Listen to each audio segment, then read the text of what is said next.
Hello, everyone. Thank you for joining us on this latest episode of the BiblioSophia channel. I am your host, Samuel David, and today I am joined by my friend, ceremonial magician, geomancer, and writer, Johann Faust. Johann, thank you so much for joining me today.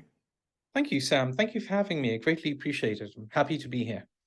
So, you are fresh off the heels of your latest Kickstarter project, which resulted or culminated in a series of items. I feel like a makeup artist when I showcase this box that you lovingly produced that also housed this deceptively heavy brass plate. Hopefully, the light doesn't cause any issues, but it's beautifully etched. And in fact, when I was unpacking it, I almost dropped it on my foot. So thankfully, nothing happened. My foot survived intact, as did this beautiful plate that you so lovingly made. I was wondering if perhaps you could elaborate on this project that is still unfolding, despite the fact that the Kickstarter has largely ended, and just share some of your knowledge and a glimpse or insight into what is the driving factor behind your practice and this beautiful work of art that you've created and released into the world. Well, thank you, Sam. Thank you for those kind words. I greatly appreciate it. So one of the things that drove me to go ahead and create this project was, for one, I do practice geomancy, and this being an Arabic practice, I did want to use the traditional tools that Arab geomancers were using.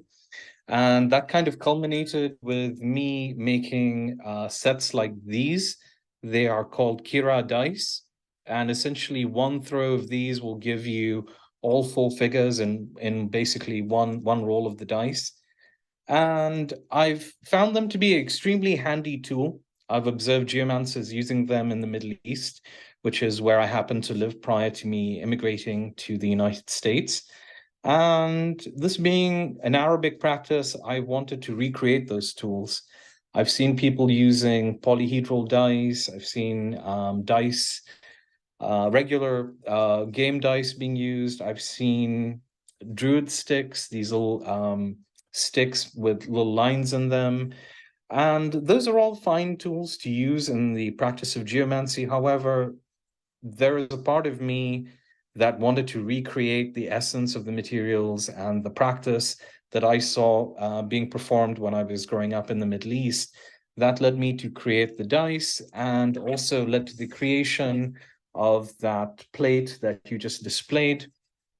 And once I created these pieces, I started to use them, road test them, if you will, in my own practice of geomancy for reading for other people.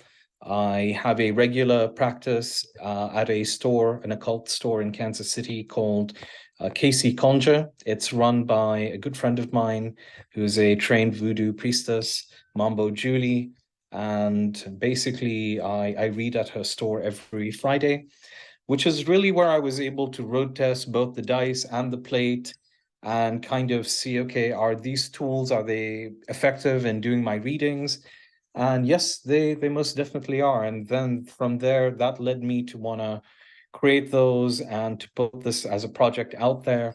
And if I may, again, just be a shout out to people that really did help to push this project. I would like to shout out Dr. Al Cummings for his support and endorsement and helping to get this project across the finishing line. And I would also like to generously thank Mr. Sam Block also for generously, very generously, not knowing me, but just fully embracing this practice. And as somebody that I have long looked up to, who I have gained a lot of knowledge from his blog, it's a bit of a fanboy kind of thing. I feel odd about saying this, but I reached out. The response I got was very positive.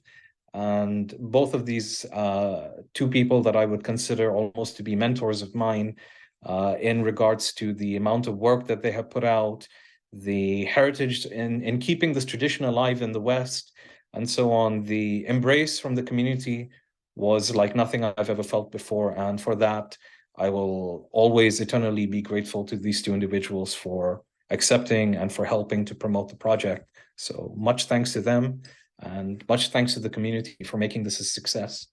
And it definitely is, and was, of course, a success. In fact, I remember when this had started, or shortly after it started, I could not for the life of me recall the name of the project, even though you and I had chatted about it at great length before. And so I typed in Geomancy and Kickstarter, and it's wild because one of the first search results was actually a Reddit post, and I want to just read some of the comments on that because it was pretty wild. This was posted just under a year ago, and it featured a link to your Kickstarter and the incredibly beautiful photos that you had taken. And I'll, of course, drop those in the video so that viewers know exactly what I'm referring to. But I had to laugh because this one individual commented, "To be frank, this Kickstarter's got writhing like a cat in heat. I've been searching for metal ramal like this for ages, going as far as trying to find them on Nepali and Pakistani eBay.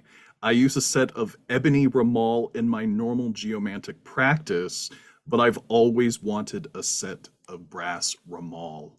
So kudos to you, and I certainly hope that this individual who commented has participated and contributed to this incredible Kickstarter project. And what a joy it is to see divinatory practices from quote unquote our part of the world represented, and I don't want to say finally, because it's always been here, but at least in the West, getting more of a foothold than one would usually think. Because as far as divination goes, more often than not, when someone mentions a divination practice, it's usually tarot that comes to mind, astrology that comes to mind, runes that come to mind. So yeah, my hat off to you, and kudos to you for bringing this beautiful practice into the world. And I think doing your spiritual ancestors proud in the work that you've done. Oh, thank you, Sam. I greatly appreciate that. I have to be frank, and another aspect to me bringing this project to the market was also the fact that when you're doing geomancy, or at least in my small corner of the world, when I tend to practice it, when people go to see a diviner for something, they expect to see some tool of the trade, something that they would not normally observe or not normally see.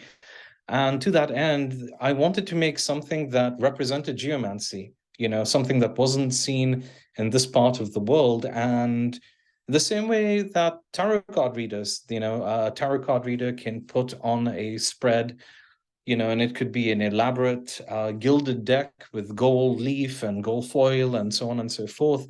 And people know that, okay, that this is a tool of the trade.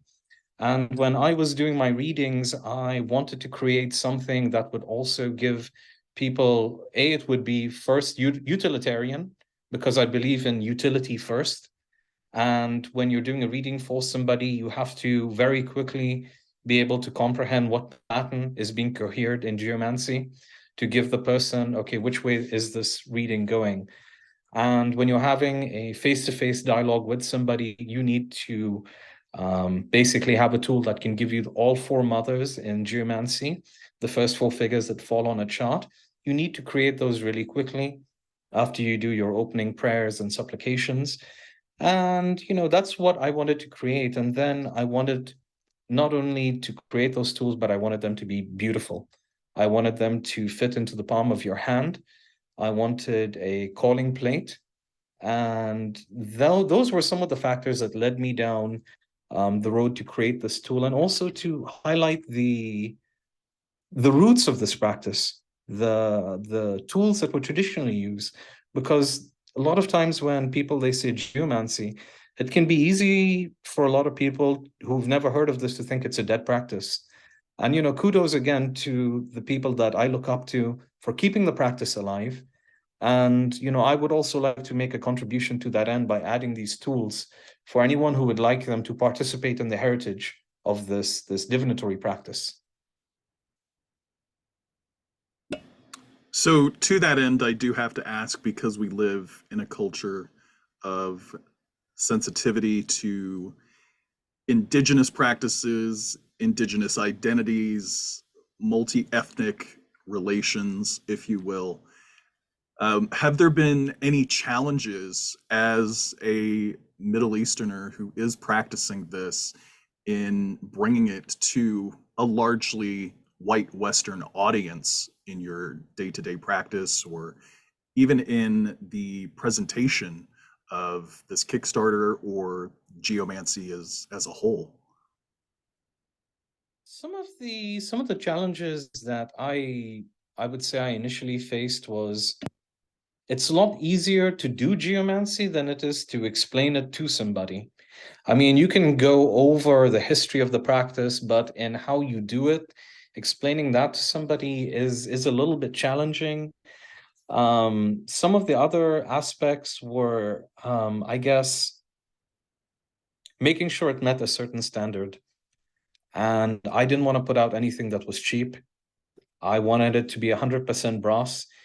Every Rommel dice that I've seen in the British Museum, and I have seen other diviners use, they're all brass. Some are made out of bone, I should, be honest, but those are mainly not ones that I've seen in the Middle East. They're mainly Southeast Asian. And call me biased, but I believe that this practice actually does come out of the Middle East. And I wanted to create those tools that I had seen being used when I was growing up. And to that end, brass is the medium that I chose because of the heritage of the practice. And then, going through a couple of iterations and making sure that the piece met a certain amount of standard and a certain quality. Those were some of the challenges. In terms of getting people to also embrace the practice, I had noticed in my own practice of reading for others, typically when you're introduced as a diviner, people expect you to pull out a deck of cards because that's just so commonplace that is the number one practice. But not a lot of people have knowledge that this geomancy or Ramal, this was the foremost divinatory practice after astrology. So that knowledge and conveying that to people when they don't know anything about that was a bit of a challenge. And to that end, you also want people to know that they're sitting down with you and you're going to do something that cannot be done by other people. So to that end, you have to have the tools of the trade, is what I believe. You have to look the part, you have to have the right items. So that was also something that I felt that helped in my practice of introducing it. And I'm fairly thankful that now I even have repeat customers that come to me for readings, and they are more, I can say, accepting of this as a practice and more trusting of its efficaciousness. One thing I do want to ask is, what was your introduction into this practice as someone who is from the Middle East and grew up in a dominant Muslim majority country where certain things like magic or divination are considered as haram or shirk or taboo, for those who aren't familiar with the two words that I used. But we see this practice as something that's, in use today among devout Muslims. But, and this is going to be a multi-layered, nuanced question because I can't seem to ask straightforward ones. In addition to what your introduction was into this practice, I'm wondering if perhaps you could highlight the cultural associations with this practice within in a Muslim majority country where divination and magic are taboo. Sure. So for some folks who know, some who don't, I'm the product of a biracial marriage. A Catholic father who was English, and a Muslim mother who was a convert to Catholicism. That being said, I am the product of East meeting West, as are you for that matter. And to that end, since we're talking about that, thank you for giving us the space, Sam, to have people like you and me on to discuss these issues, because very often I don't think that we have a space. So I appreciate that. Thank you. I had grown up, like I told some folks, that I'd grown up in Oman. And in Oman and Dubai, these practices, in Oman more so, it's more open. In Dubai, it's more, I guess you could say, taboo, more hidden. You have to know the right people for them to trust you, to do, to take you to the right people to do like a reading, because yeah, these practices are not accepted largely in most of the Middle East. In Oman and more rural areas, Oman being a relatively country of modest prosperity, shall we say, there's not really a lot of enforcement, or not really a lot of hard rules being enforced on the practice of geomancy. So my own introduction to this particular practice, generally it came from basically observing other geomancers practice this. So in Oman, there are like some sheikhs. When I say sheikh, I don't mean like a ruler, I mean more like a religious authority who people would go to, but very often, even in this practice, they would almost have to disguise what they're doing as a form of like ruhaniya, like, okay, what I'm doing is not like really magic, it's theurgy. I'm not really doing something illicit. I'm, tapping into like a God working, like not a God working. I know that's the literal translation of theurgy, but it would be more like I'm doing something in accordance with the Quran, something that has a heritage and a link with the Quran because of Idris and so on and so forth. If you trace the lineage of geomancy, supposedly came down to Hazrat Adam, and then Hazrat Daniel, and then Hazrat Idris, and so on and so forth. So a lot of times they will try to remind people of that heritage of geomancy, so that people, they don't think that what they are doing is black magic or some kind of like illicit practice. This is almost kind of embarrassed to admit this on a podcast, but sorry, on a video show. But I really didn't put much stock in geomancy while I lived over there. It was a trip to England and a book that I bought back from over there. It was Stephen Skinner's Techniques of High Magic, where he detailed geomancy. And then I got another book by Paul Hewson, Mastering Witchcraft. And in both books, they talk about this being an Arabic practice. And I would see this, and I didn't put any efficacy in this until I read an Australian and an Englishman talking about this practice, having roots in the Middle East. And then I was like, oh my God. It's funny that you mention that, because even in my own life, in my own day-to-day life, and my esoteric pursuits and what have you, coming from Pakistan, and going back there when I was a preteen, and spending a long time longer than I wanted, we'll just say that. It's funny because I in a way wanted to maintain a Western identity, because growing up in the American South, there's a great deal of racism, unfortunately, and bigotry towards immigrants.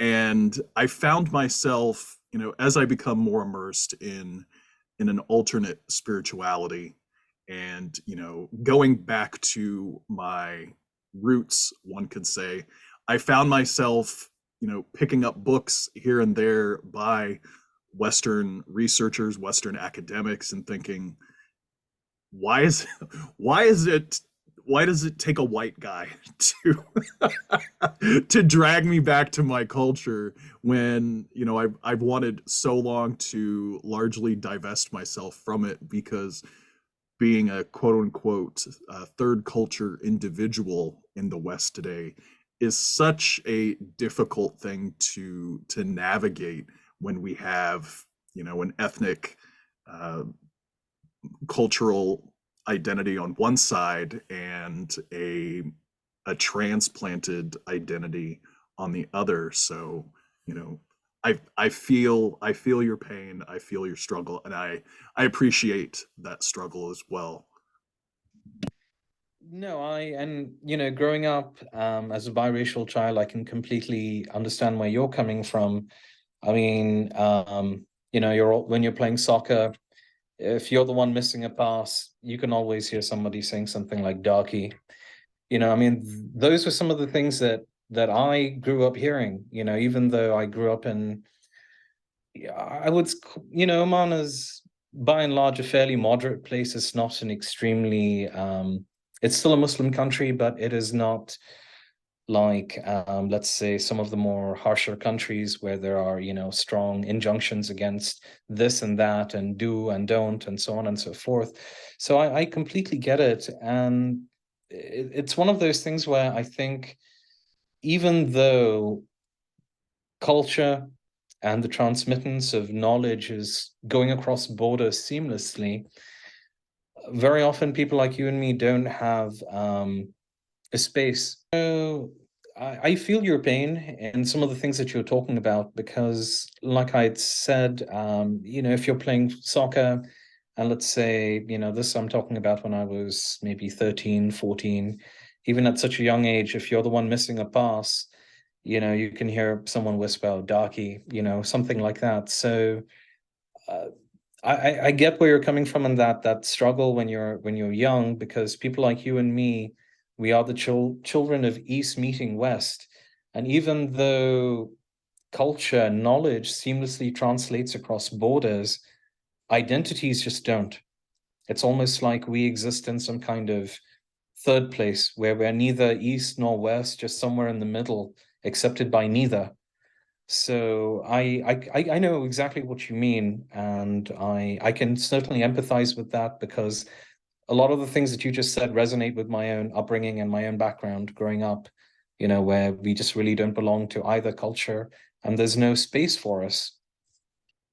Regards to this geomantic practice and how it's received here in the West, I was hoping that perhaps you could elaborate on the accessibility of the literature that's written by people who are Middle Eastern, who practice this in the Middle East. Is this literature something that is easily accessible, or is it more or less on a quote unquote you know, don't ask, don't tell basis, or need to know, or even in some instances where it's kind of like a whispered backroom topic or black market subject?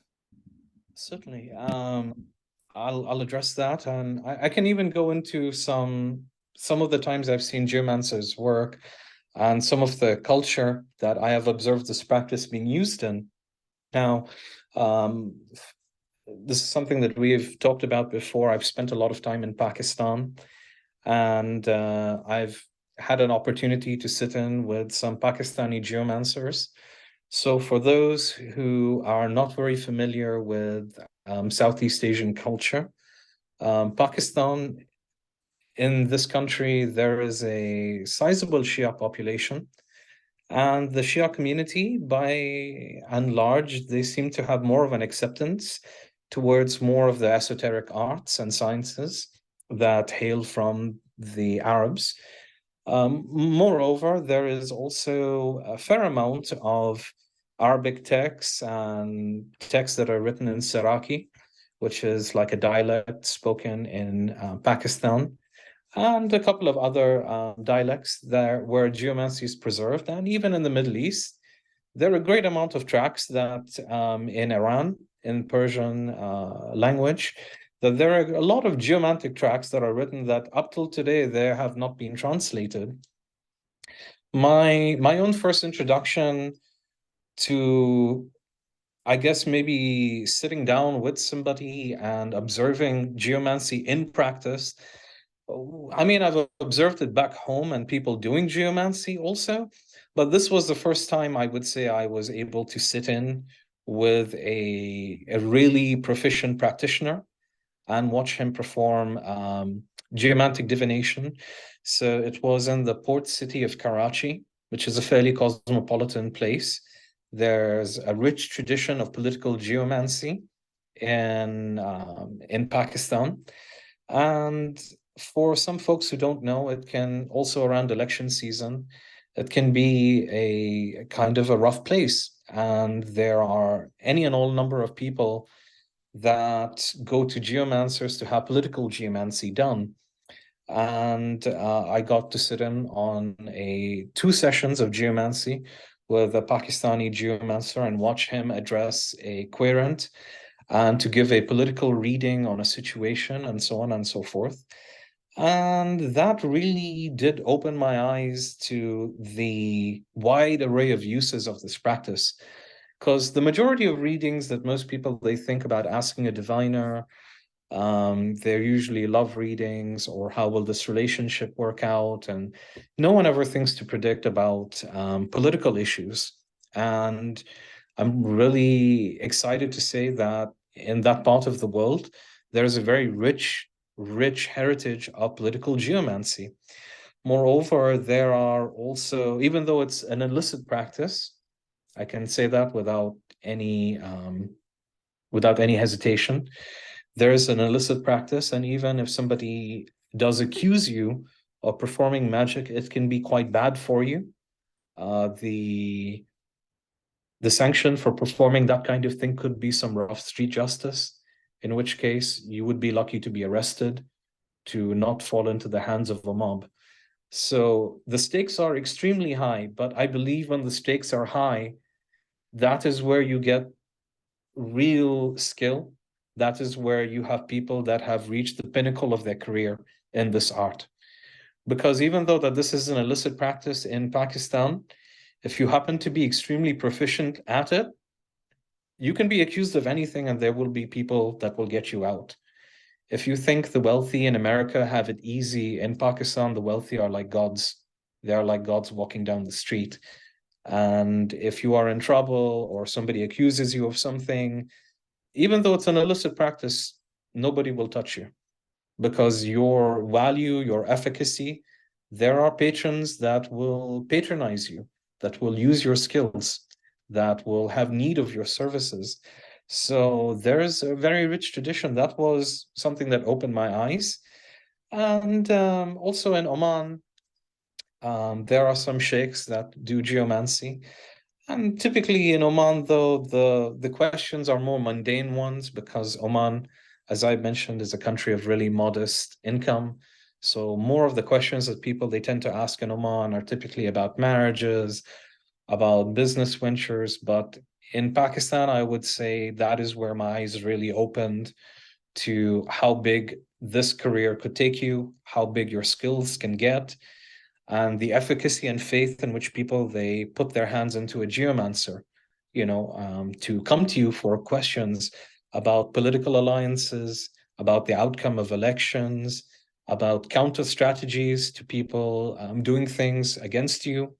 So all of those things, they really open my eyes to the fact that this is not merely divinatory in nature, it's also strategic. It's also countermeasures that you're taking. You're not merely knowing the future. That is only half of it. You're also providing people on countermeasures to take to what their opponents are doing. So that really opened my eyes, and I'm proud to say that I was very fortunate to sit in with this particular individual who I can't name for obvious reasons, um, being as how this is largely an illicit act for some sections of society. And as you might also know, that the Shia community in Pakistan are frequently targets. So I don't like to mention anybody's name. Yeah, it certainly helps or doesn't help to be a religious minority, even or sectarian minority. And thank you for that answer. It's very nuanced, it's very complex, very rich, but it does shed light on a cultural practice. It sheds light on on the tradition as a whole. One thing that I've found as someone who utilizes divination myself, when it comes to aspects of divination like tarot or even the use of runes, there's a great deal of nuance. But as someone who has been on the receiving end or has solicited your services before, I found it quite fascinating how direct and unnuanced the readings are, the results are. And I was wondering if, for those who are not familiar with this practice, if you could elaborate on the systems or perhaps the houses. You had mentioned the mothers and how it all corresponds, interestingly enough, to astrology instead of just a table and numbers. Sure. So, what I myself have found in divining for people and myself visiting other diviners to have, let's say, a tarot reading done, very often, if people are using tarot cards and things like that, that being the most popular, the reading can sometimes be vague to the point of not really providing you with a comprehensive answer on how to move forward. It can give you a likely scenario about, okay, well, this is going on in your life, that's going on, and here and there, and so on and so forth. But the vagueness with which sometimes things are delivered doesn't really give you a path forward, or it can sometimes be vague to the point that it doesn't really give you any extractable information. Like, okay, what can I take out of this reading and apply so that I can gain? My philosophy when I started doing divination is very simple, Sam. At divination, at its core, maximize your gain, minimize your loss. It is about as cut and dried as that for me. And if that's my philosophy, then geomancy is my go-to. So in geomancy, it's a system that uses the 12 astrological houses. It uses the astrological signs and the 7 classical planets and the 4 elements, earth, air, fire, water. And when you're looking at a geomantic chart, you're doing a shield. When you drop a shield down and you get the first 4 mothers and you put that down, and then you start computing the rest of the chart for a querent, this is how I would choose to describe a shield chart. You're looking at the arc of a decision or a likely decision or something, or a scenario, and you're tracing it from its answer and how it reverberates upwards. Geomancy is front-loaded. You get the answer first, yes or no, or sometimes it's a bit up in the air. Really, now we can't really tell what's going on, but those are rare. More often than not, the answer is very clear, yay or nay. And then you're charting that answer from the bottom of the chart and how it reverberates up through the astrological houses. And the figures that are in those houses were going to provide you, at least from my perspective, how that one decision is resonating throughout one person's life. For example, I had a querent that came to me that said that they were unhappy in their job and they wanted a chart run on whether they should take up their vocation as a social worker. So I did a chart for that, and I could tell this individual, you can take the job as a social worker, but then looking at the house that governs finances and movable resources, the second house, that, you're not going to be too much better off than you are right now. Furthermore, if you decide to move ahead with this, it will have likely an effect on your relationship with your spouse, because you're going to look at house 7 and you're going to chart, okay, how is this going to affect this individual's relationship with their partner? That is really an aspect of geomancy that isn't highlighted enough. How the single asking of one question and one answer, how that reverberates through a querent's life. It will affect their finances. Will it affect their relationship with their spouse? Will it affect their living situation? And geomancy will give extremely predictive and very reliable answers to those kind of questions. So in that sense, I appreciate it for its blunt yet nuanced. It gives you a definitive answer, but then it also tracks the nuances of how that one choice reverberates through those 12 houses. So you're going literally from the bottom, from your answer, all the way up through the astrological houses, and you think of it as visiting a decision that affects every aspect of a current's life. So I appreciate that as a system. Thank you for that answer. You had mentioned the 7 classical planets.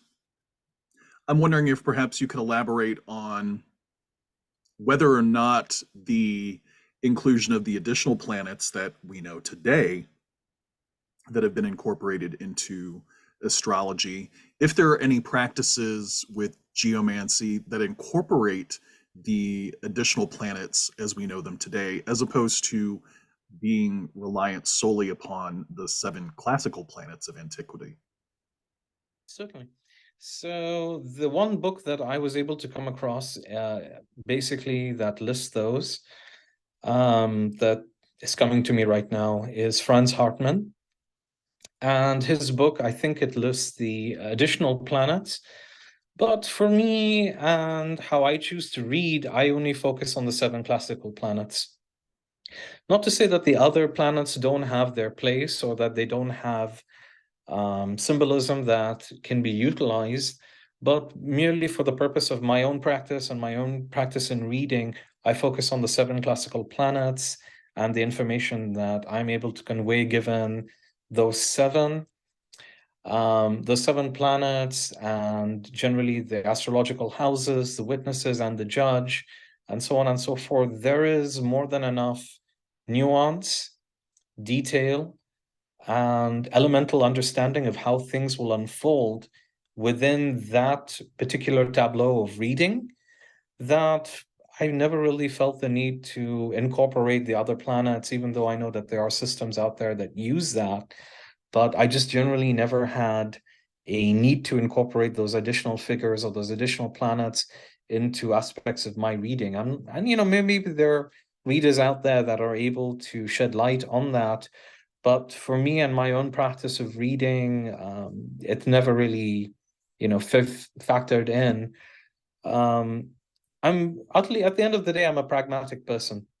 And if there was something or a situation or an encounter that I felt I really didn't have an answer to, or something that I was missing by not including those additional figures, that would probably prompt me to go back and revisit them and see, you know, okay, how can I incorporate these? But thus far, you know, the amount of detail that you have in a basic geomantic shield is more than enough to cover the aspects of all questions that I've encountered.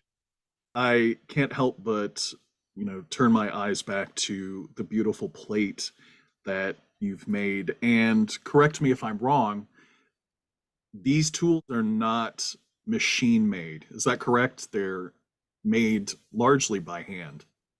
100%. I think, this is just being my opinion, I think that there is a commercialization to the occult that I did not want to participate in. I think that there are a lot of things on the market these days and so on and so forth. And when I set out to create this project, I wanted to make handmade objects. I do believe that when tools are handmade, they are imbued with a certain level of craftsmanship. They're imbued with a certain amount of will by the person that creates these tools. And I didn't want to participate in some sort of commercialization where I'm just adding things for the sake of adding them to a practice and they don't serve any kind of purpose. If these tools that, like this one or the plate, if they already existed, there would be no need for me to jump in and to make them. But by and large, there was not. And I saw an opening. I'm passionate about what I do, as are a lot of people that practice this art. And I wanted to jump in and to make these. To that end, there are only 250 sets of dice that are made, and those are all hand machined. They are not in any way made by a mold or something like that. They're not mass produced, they're all hand machined. And even this particular geomantic plate, calling plate, this particular plate, I've only made exactly 100 of these. They're all hand etched and hand cut, and there are only 100 like them. Once all 100 are gone, there will be no more, nor will I cave and make any more, because I want people to feel like what they're getting is authentic, and I want people to feel like it's something special. And I believe that that's what I created with the Kickstarter, and those are the products that I put into people's hands. I don't want to participate in a mass commercialization. That's nothing I have any interest in. One thing I do want to ask, and in looking at this plate again, it's just incredible. We have the 12 planets, or the I'm sorry, the the 12 symbols of the zodiac, and in the middle of the zodiac, we also have seven figures that correspond to the seven planets of antiquity. But in the very center, and again, I will put an image of this plate up in the video. But in the center, there's beautifully rendered Arabic script, and I'm wondering if you could elaborate on these four Arabic passages. Absolutely. So these geomantic calling plates, I've seen a handful of them in Oman. I have not observed them in use in Pakistan, although in Pakistan I've seen another tool used, which is essentially like they call it like a little prayer bowl. It's literally like a kind of a concave shaped brass bowl with very elaborate Quranic script written in a circular pattern. And you'll often see geomancers praying with those prayer bowls before they go off to cast a chart. When I did set out to create this particular practice and these particular tools to aid in the practice, rather, I wanted to create something that would synthesize my own, I guess you could say, a microcosm of me, as well as a little bit about where I am from. And this plate, in some respects, is a mixture of East meeting West. What do I mean by that? I'll explain. Geomantic calling plates, the ones I was able to observe in the Middle East, they largely use the mansions of the moon. So I've seen a number of plates that have the 28 zodiacal mansions and the geomantic figures and so on and so forth. And when I set out to create a plate, having followed the work of Dr. Al Cummings, and I'm a firm believer in the spirit-led model that Dr. Al advocates for. It's something that he has talked about very often. It's something that I have experimented with in my own practice of ceremonial magic. It's something I have a lot of faith and efficacy in its usage. I have a lot of faith in that. And I wanted to create something to that end that would embody that. So I put this whole plate is kind of like microcosm, macrocosm, sort of how I tend to view things. So on the outer band, you have the 12 zodiacal signs. On an inner band, you have the 7 classical planets, along with their seals from the Ghayat al-Hakim, or the Arabic Picatrix. Interestingly enough, the Picatrix is a text of Arabic magic, but it's largely not used in the Middle East. And I really do believe that the Picatrix, even though it's an Arabic work of magic, I've never seen the Picatrix being used in the Middle East or even talked about. It's mainly Al-Buni, Shams al-Ma'arif al-Kubra. That's the main text of magic. And there are many different versions of the Shams al-Ma'arif, like there are ones with additional material that was definitely not written, at least from my understanding, by Al-Buni. There were other Arab magicians that added to his work, in the same way that Agrippa's fourth book of occult philosophy is sort of pseudographically associated with him, but more than likely not written by him, by other people, but they wanted to attribute it to somebody who was already famous. So there are a lot of Arab magicians, in my belief, I don't have proof of this, but attributed further works of magic to the Shams al-Ma'arif, and they tacked it on to the end. So for me, the Pictrix has always been a very handy piece of astrological magic text to utilize in my own practice. So I put the symbols from the Picatrix on the outer ring next to the planets, or the symbolic representation of the planets. And within a circle, you've got basically the planetary spirits that correspond with those 7 classical planets. Those are taken from John Hayden. So, I think maybe now you're seeing a John Hayden, Englishman, Picatrix, Arabic. And then within those, you have like a circle, and you have the 4 holy names from a larger corpus of the 99 beautiful names of Allah subhanahu wa ta'ala. So like within that, you have these 4 names, and I sought to use my own experience from looking and drawing magical circles.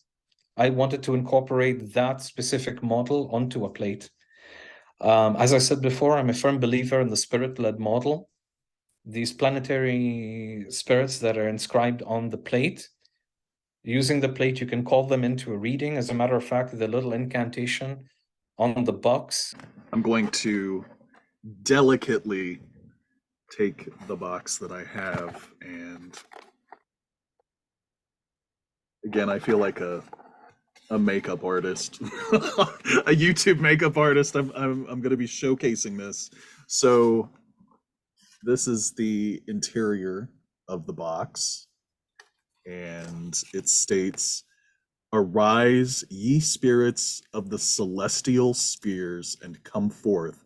I call upon thee to lend me thy sight and show me what is not evident. Grant me thy ears.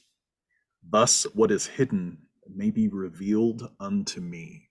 Is an incantation that I have used in my own practice of utilizing these planetary spirits and to call them into a reading. And I wanted to basically include that.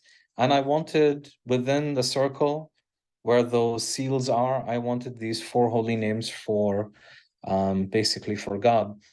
Those 4 names, they come from, as I mentioned, a larger corpus of 99 names, but they are corresponding also to certain surahs in the Quran, which I have seen geomancers in Pakistan and Oman utilize in their opening calls, and also in some of their remediations, which they give to people to repeat with a certain amount of times as a form of like remediation. So I wanted to use those particular names and some of the situations, I guess you could say, arising out of some of the questions that I have seen being used, that these were the names and they came from surahs that I saw, at least in my experience, in Oman being used repetitively. And also in Pakistan, I saw twice for 2 different occasions or 3 different occasions that these surahs were used and these names were in the surahs. I pulled out those names and I wanted those to be included in a circle, the same way that you have names for God in a traditional magical circle, except they are part of the Hebrew corpus of divine names. And, in Islam, we have our own corpus of divine names. And I wanted to include those in a circle. And so this plate is literally kind of a microcosm of East meeting West. As I am a child of both, I wanted this plate also to be a microcosm of my own practice of the occult. When we talk about what do you believe, if you're going to look at the history of magic in the West, there are so many bits and bobs that come from the Middle East. For example, there was an individual in one of the online groups that I'm a part of, and he had translated some of the planetary orations from the Summa Sacra Magicae. And that is I believe, a 13th century grimoire. And he had translated some of the planetary orations. And in one of the words, or in one of the orations to Mars, it goes like, O spiritus matis sale. Sale meaning the Arabic word for upright. How on earth did that Arabic word sale, upright, wind up in a 13th century grimoire? Like, we have no way of explaining that. Planetary magic, sure, but how did that particular word, an Arabic word, make its way into a grimoire? So I guess what I'm trying to say is that I believe, to go back to an even earlier point, I believe that the transmittance of knowledge goes back and forth across borders, and we scarcely give it a thought. But it's the individual identities, and when people like you and me, we're part of the current of those crossings of East meeting West, and the knowledge can pass through seamlessly. The people, not so much. There's hardly a place for them. There's always a place for their beliefs, their knowledge, their practices, their words of power, their magic. The people, are those people that tend to inhabit the space that you and me do, not so much. So we're going down this path of essentially taboo topics and subjects. And I do want to ask, with regards to geomancy, especially in the Middle East, Southwest Asia, Southeast Asia, I'm wondering if perhaps you could share with our listeners and our viewers, is there any specific taboo, not so much the cultural taboo that surrounds magic and esoteric practices within a Muslim majority culture, but is there any specific taboos that are associated within the practice of geomancy itself, such as having a specific day set aside or specific protocols that are required in order to approach a geomantic reading or geomantic working? Absolutely. So there are certain practices that I think would impede a reading. And one of those is reading during a storm. For geomancy, when you're getting a reading, you're literally tapping into the anima mundi, and you're kind of pulling out that knowledge and that wisdom from this current. You're tapping into that, and you're literally extracting knowledge and information from these larger patterns that are at play in the world.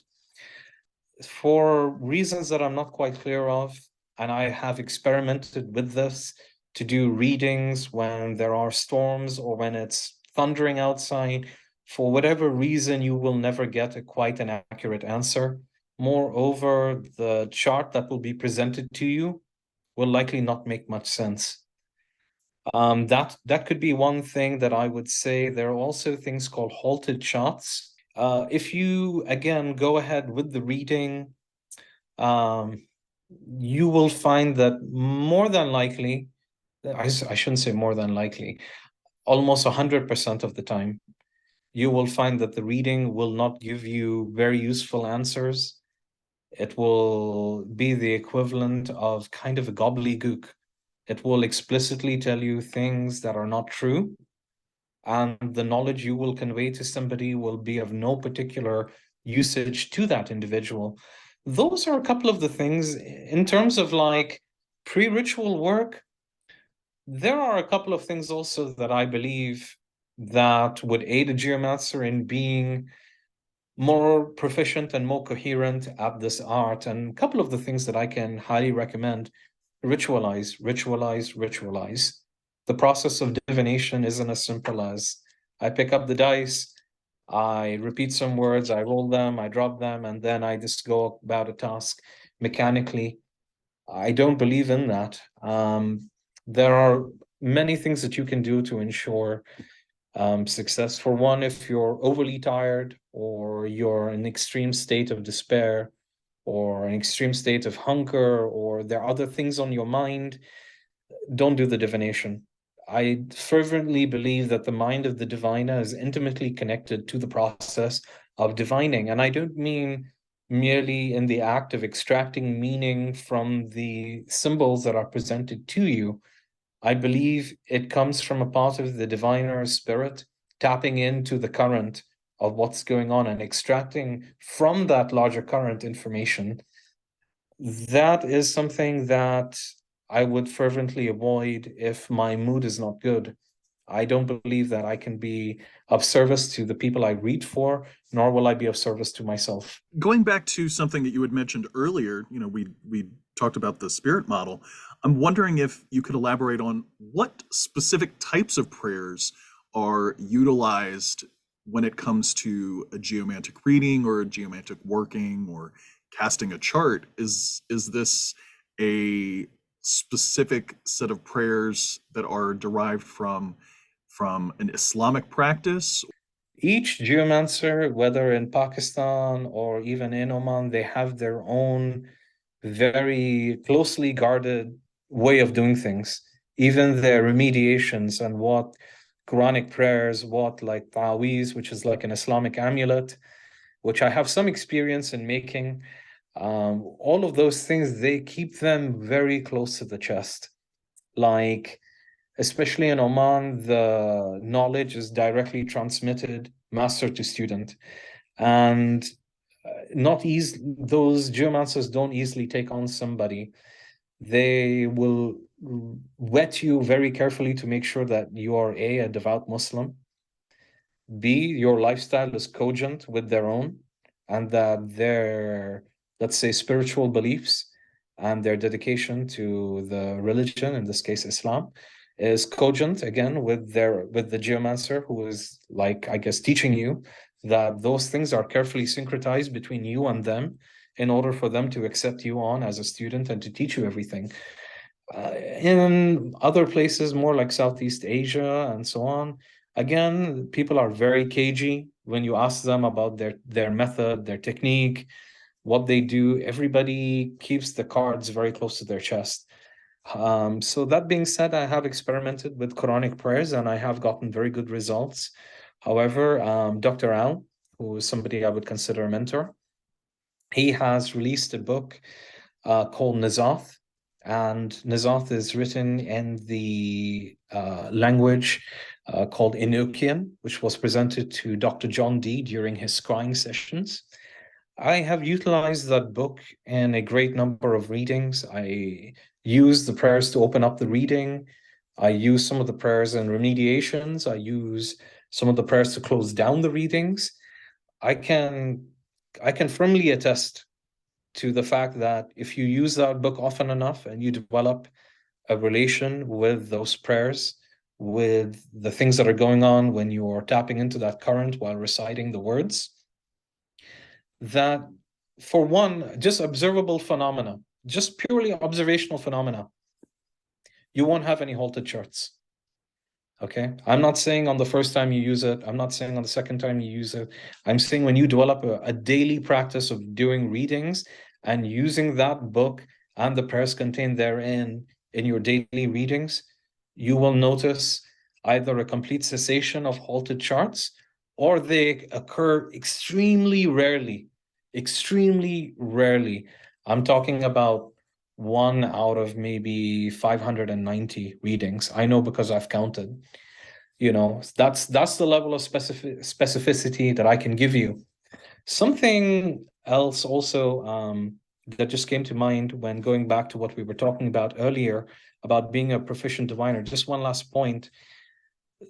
Geomancy, unlike cartomancy, geomancy is a process where you can take a lot of notes. If you are first starting out in geomancy, take a lot of notes. Looking back at your notes and checking in with people about like a month later after you give them a reading, which is something that I do, I always check back to verify, okay, did I get it right or did I get it wrong? And you have to have that documentation to keep yourself honest. I fervently believe that. Moreover, if you're recording the planetary hour under which you do the reading, if you record the day on which you do the reading, and so on and so forth, you cobble together a really good system of what works and what doesn't, as well as the larger phenomena and data around why it probably didn't work or what made this reading a great success. So you have that documentation, you can build on the things that work, and the ones that don't, you can just discard them. So that's what I would say. Thank you for that. What else would you say to someone who is interested in geomancy if they are dissatisfied or not interested in methods like the tarot or runes or pendulums or anything else of that nature, aside from keeping notes and maintaining mind, body, and spirit hygiene? What else would you say to someone who is interested in this practice? I'm an extremely pragmatic person. Let me just state that right off the cuff. I immigrated to the United States with nothing but the clothes on my back. I don't come from anything. I'm an orphan. I literally have nobody. It's just me. Divination and a strong practice of divination, something that will give you definitive answers, are the things that people need to navigate in this country. I don't know about others, but it's something that you can use in this country because we live in a time of great disruption. We live in a time of a lot of technological change. We live in a time of mass violence. We live in a time of mass uncertainty. If you put all of these things together, divination gives you a little bit of assuredness in a rather uncertain world. I always think of divination as combining one part what you don't know, one part what you do know, to come up with a hypothesis of what will likely happen. Part of what you do know is your intuition and the knowledge of the system, and you're combining that with the question on the unknown to come up with a hypothesis. And I really do think that in order to make sound decisions, aside from your own intuition, aside from reason, aside from your knowledge of subject matter, economics, world experience, you need that little bit of 1% to give you an edge. And I think that this is the practice for now. And why do I say that? Because geomancy is the kind of practice that gives people definitive answers. Not only does it give you a definitive answer, it literally relays the quality of an answer. I'll give you an example. I had a client that came to me who wanted to know about an enemy that they had. This enemy was threatening to destroy their business, to slander them, and they wanted to know the quality of their enemy. Depending on the geomantic figure that falls as a judge, you can not only tell the quality of the enemy, you can tell the quality of how their response will likely unfold. That is to say, you can tell if this is a passing it through enemy, the kind that just blows up and then they're out of your way and you never see them again. Or if you tend to see more of a solary figure, you know that this is a determined enemy, they will fight you to the end. But they're likely that somebody you can reason with them if you approach them with respect, if you proffer your hand and stick it out first. You can meet this individual with dignity, and more than likely they will negotiate with you. So not only does geomancy tell you likely the quality of the enemy that you have, it will also tell you how to approach this individual. That's what I mean by geomancy giving somebody definitive answers to life's many questions. Because in the kind of disruptive age that we live in and the kind of climate that we're in presently, I believe that this is the system for, I would say, no better time than right now. And it might not surprise people. Maybe some people have already guessed it. I ran geomancy charts on my own campaign, my own Kickstarter. I mean, I won't advocate that for everybody. Please don't make major financial decisions with nothing but geomancy to go on. There are a lot of inputs and outputs in playing stocks using geomancy. I know because I've done some experiments with geomancy and trying to pick stocks. I'm still working out a good system. However, that being said, I ran some geomantic charts on my own campaign, and I came up with basically that I could hit my target goal out of the park. I could hit that thing guaranteed. However, the chart also did tell me in another reading that you can raise almost 10,000 more if you're able to really push it. And I was off by only $111. And I hit exactly the amount that I set out to achieve. And, that's something I can definitively say from my own readings on geomancy, that it was a great success in my campaign. It was a great success engaging suppliers. Will my suppliers present me with a delay? And, I'm not going to say that I didn't get a second opinion, because obviously I did. I went to another geomancer in this instance, because it was my first project, and I wanted to deliver a very good product to people, and I wanted my supplies to come in on time. So I also got a second opinion from, another geomancer. In this case, it was Dr. Al, who is second to none. If you have a business project or a business venture, I can highly recommend going to Dr. Al. And I also got a second opinion from him, which was largely cogent with my own. And I can tell you that just test it out for yourself. Don't take my word for it. Start out small. Will this happen or will that happen? And keep data, and then gradually build up your base of knowledge and keep trying. And I believe that this is the system for now, because of the day and age that we live in. We don't live in an easy time.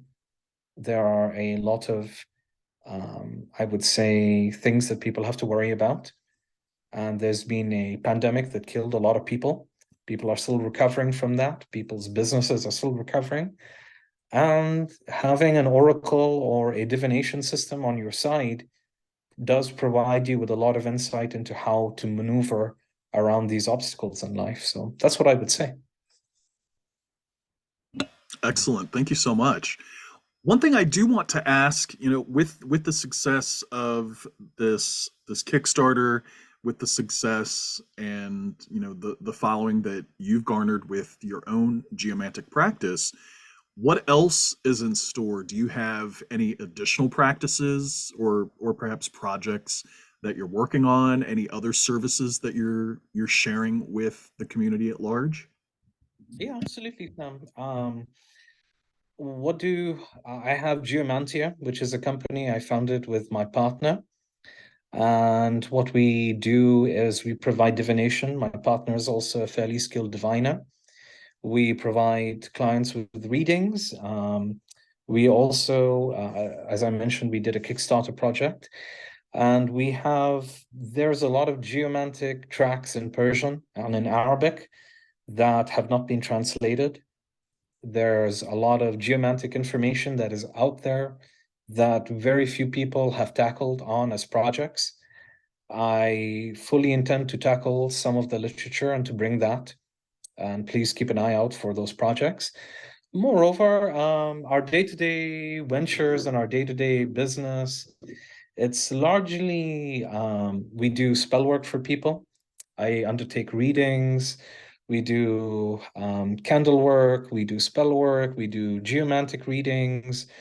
Literally, I'm a full service kind of venture. If you have a project that you want to know about, or you have want to know if a venture will prove fruitful or not, I handle queries from people all over. I have a regular reading practice.